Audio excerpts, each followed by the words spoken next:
Welcome to Arsenal Football Club, Kai Havertz, the former Chelsea attacking midfielder, formerly also played for Bayer Leverkusen in Germany, a fantastic, or let's say highly rated attacking midfielder in his younger years. He is still young. He only recently turned 24, born on the 11th of June 1999. Absolutely amazing. 1.93 meters tall.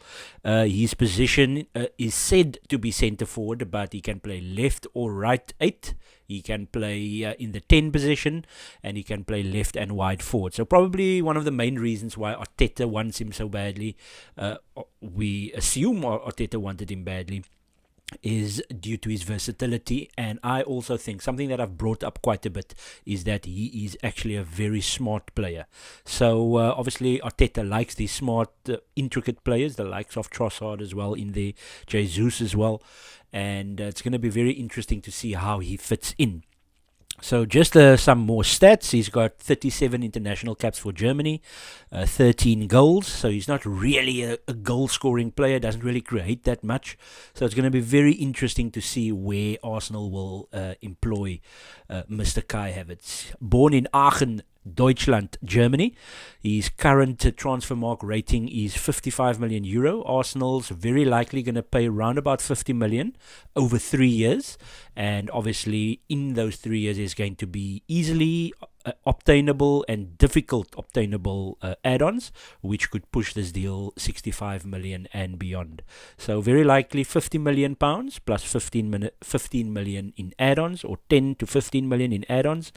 Current season for him, or the season that has just gone past, 47 games, 9 goals, 1 assist, 5 yellow cards. So he played almost 3,500 minutes. So it's quite a bit of football that he played. In terms of the positions that he covered, so centre forward, 29 games, 7 goals for Chelsea. He played as an attacking midfielder, and then he also played as a right winger. So he tends to be in the areas where Odegaard and Saka plays, and obviously Jesus as well. So not on the left side, so it's somebody that can play more towards the right, and somebody that plays very close to the Odegaard position. So having reviewed all of his potential positions, he has never played where Xhaka plays, and that is where there's some rumours that Arteta will be playing Kai Havertz in the left 8 role. There's no previous history of him playing in a left 8 role. He has played, like in very, very small amounts of games, the left wing role, but that is, he barely played that. So if he's played right wing 4 times, for example, last season, he hasn't played on the left side of the pitch at all for Chelsea. So his Bayer Leverkusen record, which was very good, 46 goals in 150 appearances, and mostly, or very importantly, 31 goals, and that's mostly playing as either a false or withdrawn 9 or a number 10 position. So it's very likely that he didn't play on the right, didn't play on the left, didn't play too deep in midfield, and his stats was really good for Bayer Leverkusen as a youngster. Played for Bayer Leverkusen under 17, under 19, played in the under 19 Champions League. So he's obviously got European pedigree, played in Germany, played in England, and didn't have a great season last season, but then who has at Chelsea? So it's very difficult to obviously have a look or analyze his Chelsea form, especially last season. He did score the Champions League winning goal against Manchester City a couple of seasons back, so he's obviously got a World Club Championship and a European Championship medal, and obviously Chelsea bought him for a fee rising up to 90 million, so no real profit there. Didn't really get that much from him, but again, he scored the Champions League winning goal. And then I've got some more stats last season. So once again, different various websites rates him at between 55 and 60 million. And that's in euros. So it's round about the 50 million mark, which Arsenal are paying over 3 seasons. Stats-wise, again, 35 games in the league, 10 games in the Champions League, played 1 game in the League Cup and FA Cup. This is all last season, not much minutes. Played quite a bit in the league. 1 penalty in the Champions League and in the Premier League. I think he might have scored that penalty in a knockout game. And then international friendlies, a goal and an assist in 4 games.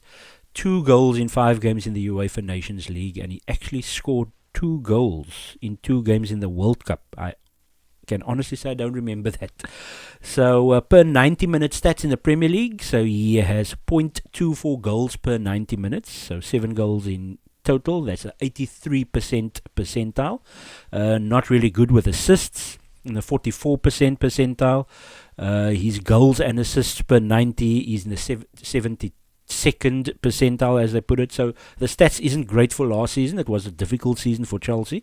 And you just look at his market value. So when he signed in 2019, 90 million euros, and then it's obviously just gone down. Between 2021 and 2022, it stayed at 70 million euro, and now it's 60 million euro, and Arsenal are paying round about 60 million euro for him, once again, across 3 seasons.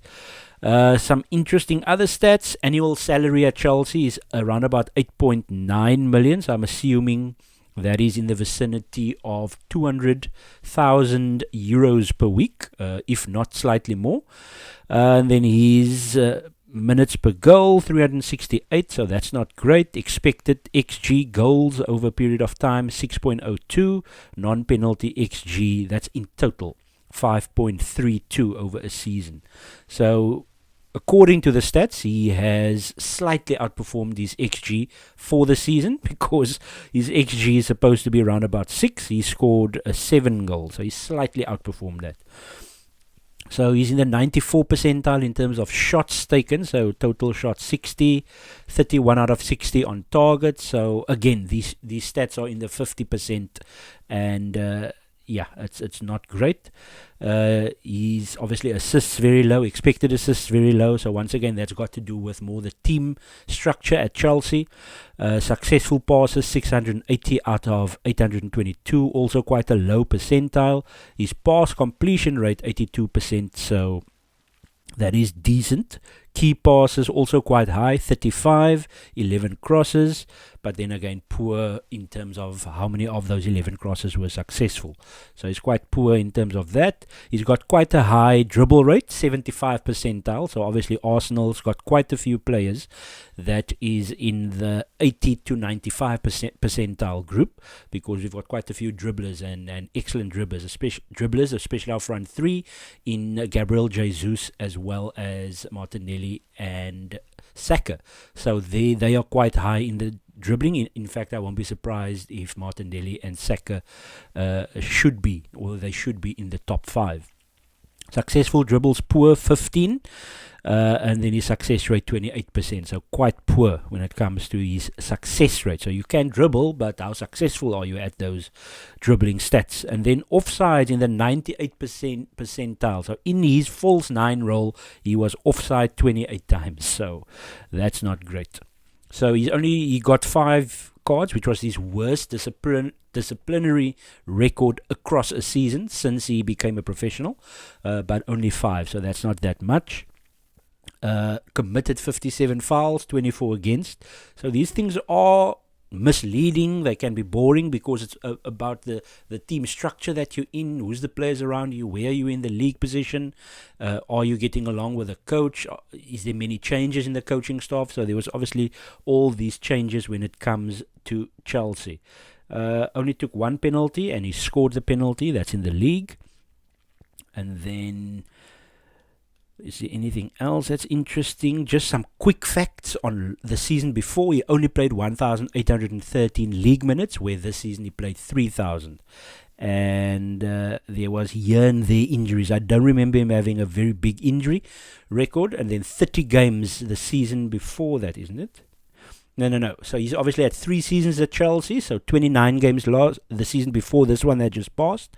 And then he had 27 games. So he is in the vicinity of 27 to 32 games on average. And then 30 games in his last season for Leverkusen, where he scored 12 goals and had 6 assists. I thought actually the stats was a little bit better. Or it was actually the season before that, the 2018-19 season, where he was brilliant, 17 goals, 3 assists, and that is when he basically played mostly as the number 10, and sometimes even deeper on the right side of a midfield 2. And then just interestingly, some couple of stats, trophies and titles. He won the DFB Pokal. Or no, he didn't. They came can't understand why they put this down. They came second in 2019-2020. FA Cup second twice. I think that might have been once to Arsenal. I can't remember who the other one would be. Oh, to Liverpool. Champions League winner, obviously, UEFA Super Cup winner, FIFA Club World Cup winner, and then second to Liverpool in the Carabao Cup. And for some strange reason, they've got the Florida Cup here, where they finished second. And who won the Florida Cup? Come on, you Gunners.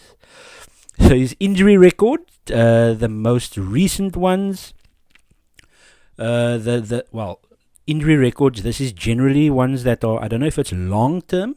Well, all of them are medium term. So he hasn't been out injured for longer than 3 weeks. 21 days he had a knock in February in 2021. So he doesn't seem to get injured. We've said that before with Thomas Partey. So 21 days, 19 days, 7 days, and 18 days. Those are his injury records at Chelsea. And then less than 2 weeks, his injury record at... Oh no, I looked at that wrong. Yeah, the injury record is... the latest is at the bottom. So he was out for 12 days in March. Or is it April? April. Out for 12 days with a knee injury. And then he also had a knee injury prior to that. So for some strange reason, on the 18th of March, this thing says that he had a knee injury for 14 days, and then on the 19th of March, he had a knee injury for 12 days. So in the same period, for around about 2 weeks, he had a knee issue. He was ill in April, and he had a thigh muscle rupture early May in 2022. So he didn't have any injury issues for around about a year. He had a slight thigh muscle issue, and then there was a couple of incidents where he had viruses, I'm assuming. Oh yes, there was something that I read up that he had quite bad COVID. So on the 17th of December 2021, around about that period is where he had COVID. So he was gone for almost 2 weeks. Well, gone, I should say, injured for 2 weeks. And then, yeah, so clearly there is thigh and knee issues in the last 5 years, but nothing serious. So that is the things that he doesn't seem to have had any hamstring problems. It's been knee or thigh/hip issues in terms of his injury record. So only played for Bayer Leverkusen and Chelsea. So it's going to be very interesting to see just my take on this deal. When you look at the transfer market, and I look at various websites, the fee is roundabout what the websites also indicate. And that's also taking into account inflation and form of players. So it seems like, well, there's loads of Arsenal fans, including myself. Well, I thought it would be around about a 40 to 45 million deal. There's certain fans that felt 30 odd million. That is obviously just not going to happen with a fee outlay that Chelsea had, and the fact that Chelsea are looking to sell high. So it's around about a decent deal. 50 million over 3 years with add-ons. Some of them are easily obtainable, probably appearances, goals, assists, Champions League qualification, and then obviously the tougher ones is winning the Champions League, winning the league. I'm not sure if FA Cup and Carabao Cup is in those. We're not privy to those types of information. So I've looked at where he could play. So just think about our starting lineup at this moment in time. It sounds like Xhaka is leaving. I don't know what's going to happen with a holding midfield situation. With regard to Thomas Partey being linked away, and Arsenal struggles to get the Declan Rice deal over the line. Caicedo, very expensive. Lavia, not ready. Well, you can't say he's not ready. He was very good for Southampton last season. But just thinking ahead, obviously Ødegaard most of the time will play right 8. Saka will play right wing. I don't know if there's going to be a slight change in formation, slight change of roles of our fullbacks, especially with the type of players that we linked with in defence and type of players that's linked with leaving in defence. So I can't see it, but that's probably the predicted position where he'll play, and that is left 8. I don't know if he's going to be able to, in Arteta's system, straight away portray the role that we want. Will he be smart enough in the way that he attacks, in terms of, when you look at Xhaka, he got into so many good positions, and yes, he actually scored quite a few goals. However, he was still quite profligate and more profligate in the sense that he's not really a goal scorer. But he did quite well. So that's now you have to think about. Arsenal needs to replace those goals and assists in the left 8 role, which was more than 10 last season. I think it might have been 9 goals, 7 assists, something like that, which was very good for a defensive midfielder, a player that had to grow into the role. And that's also another issue when you've got a new player coming into a very difficult to understand system when it comes to Arteta. And when it comes to our established players that struggled with this change over the last couple of seasons, and obviously we got it right for most of last season, let's say 75 to 80% of last season. That's why we were obviously able to compete in the league for that long. So it's going to be very interesting to see. Obviously, we've got Martinelli, Jesus, and Saka up front. They cannot play all the games.